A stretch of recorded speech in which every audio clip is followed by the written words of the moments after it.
I use Lightroom Classic for most of my image editing. And in this video, I will tell you 5 of my favorite features that I use.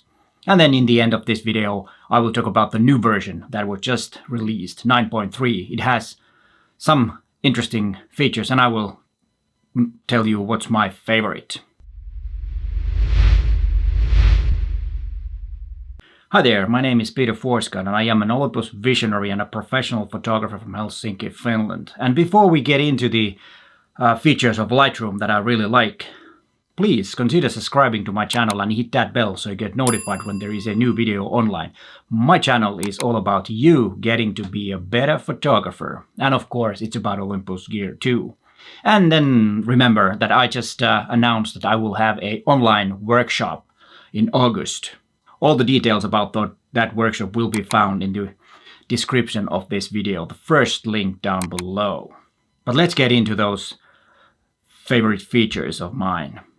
Lightroom Classic has been my favorite image editing software from the start when it was introduced. I don't really remember the exact time when it was introduced, but it's been around for a quite long time now, and the name Classic came to the Lightroom when they introduced the cloud-based version, which is called Lightroom, and then they kind of switched the names, and it was a bit messy in the beginning. But Lightroom Classic is the kind of like the desktop version that the images are locally stored, and the Lightroom is cloud-based where the images are in the cloud. That's the main difference, and of course there are some other differences in the features. The Lightroom Classic is the more advanced version of those two. And I remember it actually replaced quite a few softwares that I used before Lightroom came. So Lightroom was a big game changer in my workflow. And with the photographer's plan that Adobe has, it's like $10 to $12 a month where you get Photoshop, Adobe Lightroom Classic. I think it's a bargain. It's a good deal. Of course, you have the monthly payment, but it's only $10 to $12/euros, and I think it's a good deal. And yeah, disclaimer, this is not sponsored by Adobe or anybody else. This is just a video that I wanted to make because a lot of people ask me about my workflow and about my favorite features in Lightroom and what do I do and how I edit my images. I'm not really going to show how I'm going to edit the images. I'm just going to show you the features and why I use them. And feature number 1. Let Adobe Sensei help you. When starting to develop the image or edit it, press the Auto button, which is right here. That will give you a good starting point for your image. I know it's not even close to being ready yet, but this will do some basic corrections to the image. And the only a bit downside on this one is that it usually tends to open up the shadows a bit too much, which I don't really like, but it's easy to lower the shadows if you want, because when you're really opening up the shadows too much, it will introduce some noise. Or actually, yeah, it will reveal the noise that the image has. The image base has some noise, and that will be revealed if you use the open up the shadows too much. And I tend to like a bit more contrasty image, so I always then try to lower the shadow back. But the auto is a pretty good starting point, as you can see from this image.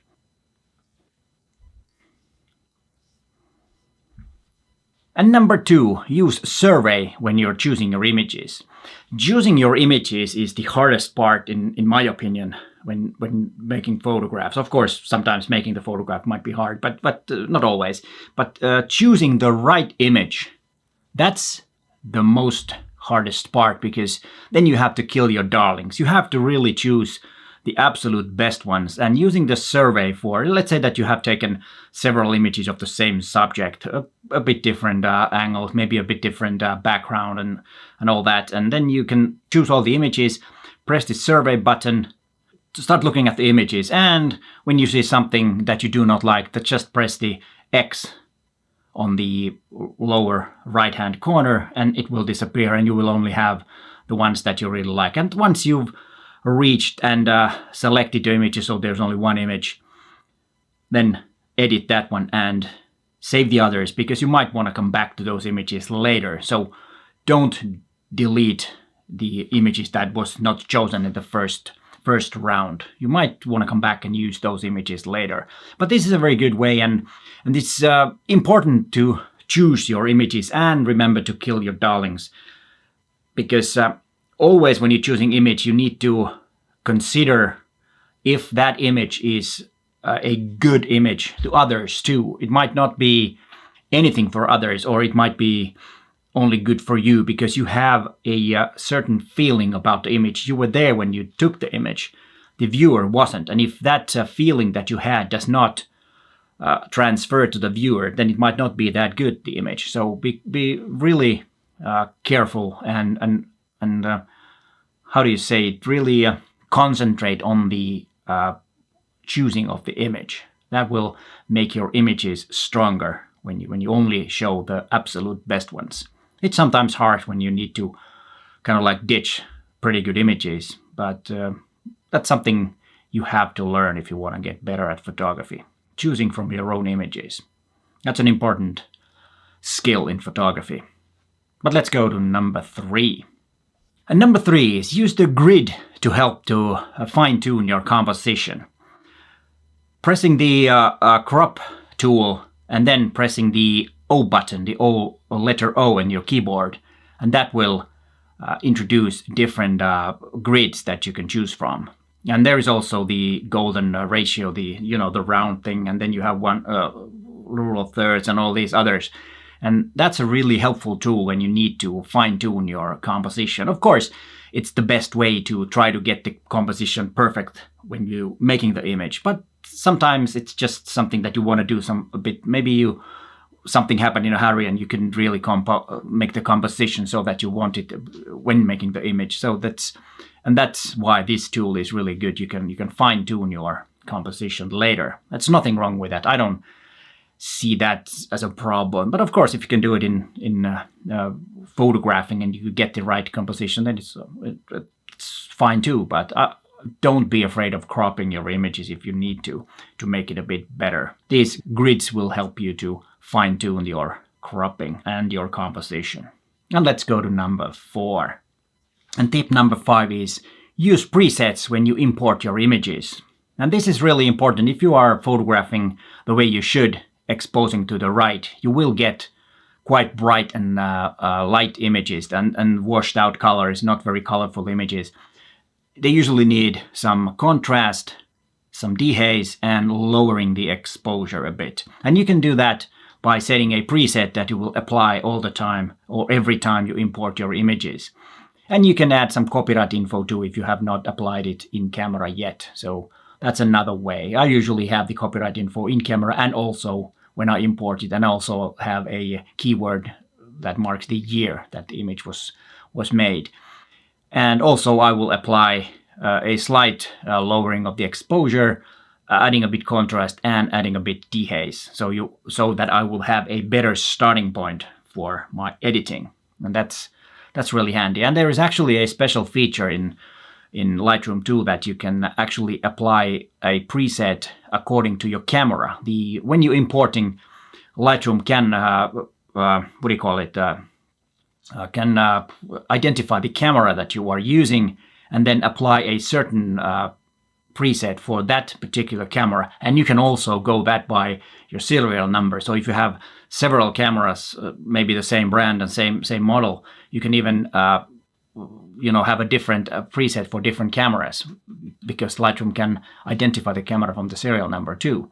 But that's not usually that important. But if you have a different brand of cameras and you want to kind of tweak the colors so that they are as close as possible, you might have some presets made that will affect the colors so that they match better together. That's a good thing, and that's what I use it for. Sometimes is that when I'm making my drone shots, I will have a bit different preset when I import it, and Lightroom will recognize the drone shots from my other shots. But for different Olympus cameras, I really don't have, because they are so close to each other. I don't really need to have a different preset per different cameras. But that's something that you might want to look into if you see that you could benefit from that, because I know image editing is important, but what we really want to do is make those images instead of sitting at our computer. And if you have very good presets, that will make the image editing faster. So that's why it's really a wise thing to look into these presets. And talking about the camera specific presets, you go to Preferences, Presets, turn on the Override Master Settings for specific cameras, choose the camera from the list and set the preset you want. Then to my favorite feature in the upgrade 9.3. As I said, it's not a big upgrade, but there are some interesting tools, and also the icon changed from this to this. My favorite new feature in Lightroom 9.3 is ISO dependent presets. What this means is that you can have a preset that will apply different amount of noise reduction to images that are shot with different ISO. You choose 2 images, make the noise reduction settings, make a preset, and choose noise reduction from the set of adjustments that you have here on the screen, and then remember to tick this on.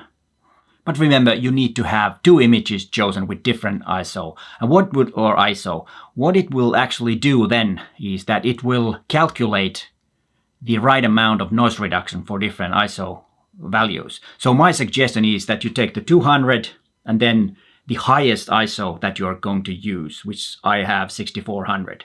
And I will adjust the noise level and the color noise for both of these images. Okay, for 200 it's 0. And then I will make the preset. And if I have, let's say, a 1600 ISO image, it will calculate the amount that it needs. So it won't be the same as the 6400 ISO or the 200 ISO. It'll be something in between. And that's really handy tool if you want to reduce the noise from your images. You can do it automatically. And if you don't do it on during the import, you can also have the preset and apply it just by pressing the preset and apply it to the image. And you probably realized that I missed tip number 4 totally. I said tip number 4, then I started talking about tip number 5. I'm a real pro at this. But let's go to tip number 4 then, for real. Use transform guides. Sometimes your images might be a bit skewed, like this image of mine. It looks a bit odd, but with the help of transform guides, I can straighten it up to make it look a lot better.